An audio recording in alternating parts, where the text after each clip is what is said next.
महाविकास आघाडीचे उमेदवार निलेश लंके यांच्या पत्नीने देखील आता मतदानाचा हक्क बजावलेला आहे। त्या देखील मतदान करून आलेल्या आहेत। काय नेमकी भावना आहे? मतदान केलेलं आहे, कसा विश्वास वाटतो? अतिशय चांगला असा विश्वास आम्हाला एकदम मनापासून वाटतोय, कारण ही लढाई एक धनशक्ती विरुद्ध जनशक्तीची आहे आणि सर्व माझ्या माता भगिनी आज सकाळी 7 वाजता बूथवर येऊन सर्व महिलांनी जास्तीत जास्त प्रमाणात मतदान घडवून आणलेलं आहे। त्यामुळे आम्हाला अतिशय चांगला असा उत्साह या ठिकाणी आज वाटतोय। 45 दिवसांचा प्रचाराचा टप्पा होता, कसा तो प्रचाराचा अनुभव होता तुम्हाला? कारण आरोप प्रत्यारोप देखील झाले मोठा।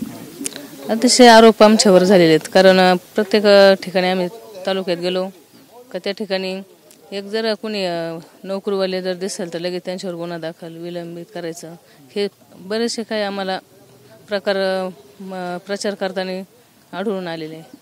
काय भावना आहेत नेमकं त्या असे ज्या वेळेला आरोप होताना दिसत आहेत, आपण भावनिक देखील त्या भावना म्हणजे आम्ही त्या भावनेला त्यांच्या काही घाबरत नव्हतो, कारण आम्हाला एक मनातूनच हृदयातून सर्व सामान्य जनता आमच्या पाठीशी आहे। त्यामुळे आम्हाला काही घाबरत काही आम्ही नव्हतो। त्यामुळे सर्व काही जनता आमच्या पाठीशी आहे आणि सर्व या ठिकाणी आम्हाला एक उत्साह या ठिकाणी आज वाटतोय।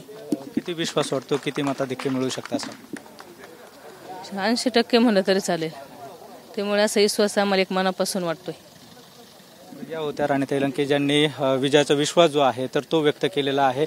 आम्हाला जनतेने खरं तर निवडणूक जी आहे तर ते हातात घेतलेली आहे आणि आमचा विजय निश्चित होईल असा विश्वास त्यांनी व्यक्त केला आहे। कॅमेरा पर्सन गजानन बाळापूरकरसह सुनील भोंगळ, एबीपी माझा, पारनेर, अहमदनगर। एबीपी माझा, उघडा डोळे बघा नीट।